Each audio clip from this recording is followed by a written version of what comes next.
नमस्कार, मैं राजेश श्री अरविंदो सोसाइटी की तरफ से आपका स्वागत करता हूं। हम आपको शिक्षा में शून्य निवेश नवाचार कार्यक्रम ZII द्वारा संकलित रोचक नवाचार के बारे में बताएंगे।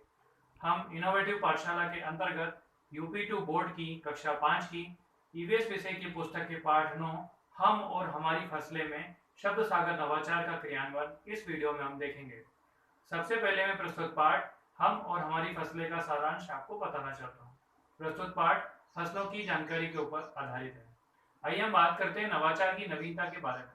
शब्द सागर नवाचार की जो नवीनता है वह इसमें प्रस्तुत पाठ में जो शब्द हैं, विशेष शब्द आते हैं, उनसे संबंधित शब्दावली तैयार की जाती है, जिससे छात्रों का व्याकरण कौशल बेहतर होता है। आइए हम बात करते हैं नवाचार के क्रियान्वयन के बारे में। नवाचार के क्रियान्वयन की अगर हम बात करें तो प्रस्तुत पाठ हम और हमारी फसलें विभिन्न प्रकार की फसलों की जानकारी पर आधारित है। तो फसलों की जो जानकारी है उसे छात्र पुनः अध्ययन के लिए इसमें दोहरा सकते हैं। अगर हम बात करें नवाचार के क्रियान्वयन की अवधि के बारे में तो नवाचार के क्रियान्वयन में मात्र 20 मिनट का समय लगता है। आइए हम बात करते हैं पूर्व प्रबंधन के बारे में।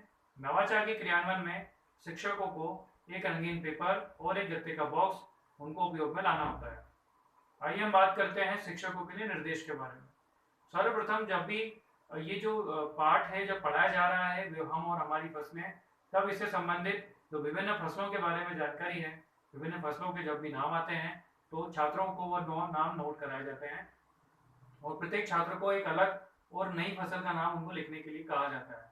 छात्र उसे नोट करते हैं तो शिक्षक कहते हैं कि अगले दिन उनको एक पर्ची में आपको लिखकर लेके आना है इन शब्दों को और उसे संबंधित उसका चित्र का निर्माण भी करना है। इसके पश्चात दूसरे दिन जब वे विद्यालय में आते हैं तो पर्ची भी बनाकर लेके आते हैं और उस पे चित्र भी बनाकर लेके आते हैं। लेकिन उनके मन में जिज्ञासा बनी रहती है कि ऐसा आज हम क्या करने वाले हैं इन पर्चियों के साथ, ऐसा आज क्या होने वाला है कक्षा में। तो इस जिज्ञासा को और शिक्षक बढ़ाते हैं। जब सारे के सारे छात्र एक जगह पर एकत्रित होते हैं तब वे बॉक्स उनके समक्ष रखा जाता है और उनसे शिक्षक पूछते हैं कि क्या आज आप हमें बता पाएंगे कि आज हम इस बॉक्स के साथ क्या करने वाले हैं। तो सभी छात्र अलग अलग तरीके का उत्तर देते हैं, क्योंकि यहाँ पर कोई अतिरिक्त दबाव नहीं है किसी के ऊपर कि उन्हें उत्तर देना ही है। उन्हें सबके साथ ही उत्तर देना है और ऐसा उत्तर देना है जो कि स्वाभाविक से आता है कि आज हम क्या करने वाले हैं, इस तरीके से। तो छात्रों से जो उत्तर प्राप्त होता है खेल खेलने वाले हैं या पता नहीं, इस तरीके के जो उत्तर है उनसे प्राप्त होते हैं। तो शिक्षक कहते हैं कि बिल्कुल सही पहचाना आपने, आज हम इस बॉक्स के साथ खेल खेलने वाले हैं। जिसके पश्चात जब शिक्षक और जिज्ञासा बढ़ाने के लिए कि क्या आप इसे सजाना चाहेंगे, तो जो भी छात्र ऐसे हैं जो कि क्रिएटिव हैं, रचनात्मक हैं, वे सामने आते हैं और इसे सजाने का काम करते हैं। फिर शिक्षक एक छात्र को बुलाकर इसके ऊपर शब्द सागर नोट करवा लेते हैं। इसके पश्चात सब छात्रों को जानकारी प्राप्त होती है कि जो खेल खेलने वाले हैं उसका नाम शब्द सागर है। फिर जो ये खेल है इसके नियम शिक्षक बताते हैं कि एक एक कर सभी छात्रों को आना है और इस प्रस्तुत जो रखा हुआ बॉक्स है इसमें से एक एक करके सबको पर्ची उठाना है और जो इस पर्ची में जो भी शब्द होगा लिखा हुआ रहेगा वो उन्हें जोर से बोलना है और जोर से बोलने के बाद फिर वे उसका वाक्य का निर्माण भी उन्हें करना है। तो आइए हम इस उदाहरण के साथ समझते हैं कि किस तरीके से ये नवाचार क्रियान्वित होता है। मान लीजिए कोई छात्र आता है और छात्र जब आता है तो वह पर्ची निकालता है और उसमें लिखा हुआ है मक्का, तो वह जोर से बोलेगा मक्का। इसके पश्चात वह उसका वाक्य का निर्माण करेगा कि मक्का वर्षा ऋतु के प्रारंभ में बोई जाती है। तो इस तरीके से वाक्य का निर्माण छात्र कर पाता है। एक एक कर सभी छात्र आते हैं, पर्ची उठाते हैं और बोलते हैं और उसका वाक्य का निर्माण भी करते हैं।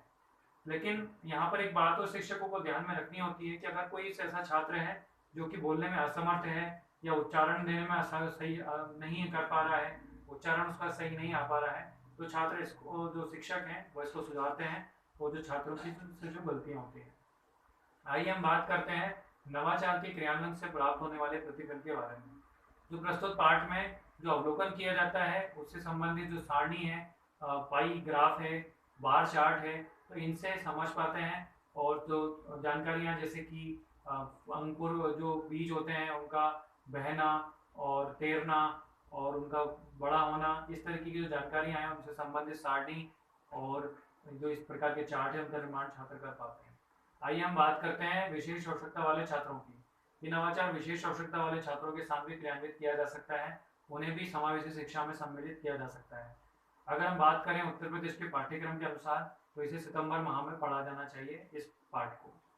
हम आशा करते हैं ये नवाचार अपने विद्यालय में आप अवश्य ही क्रियान्वित करेंगे। इस तरीके की कई और दिलचस्प नवाचार हम आपके सामने लाते रहेंगे। आपसे अनुरोध है आप हमारा यूट्यूब चैनल जरूर सब्सक्राइब करें। यदि इस वीडियो को आप फेसबुक पर देख रहे हैं तो हमारा पेज ZIA जरूर लाइक करें। इस वीडियो में डिस्क्रिप्शन में एक लिंक दिया गया है जिस पर क्लिक कर आप इनोवेटिव पाठशाला ऐप डाउनलोड कर सकते हैं। इस वीडियो को देखने और लाइक करने के लिए आपका बहुत बहुत धन्यवाद।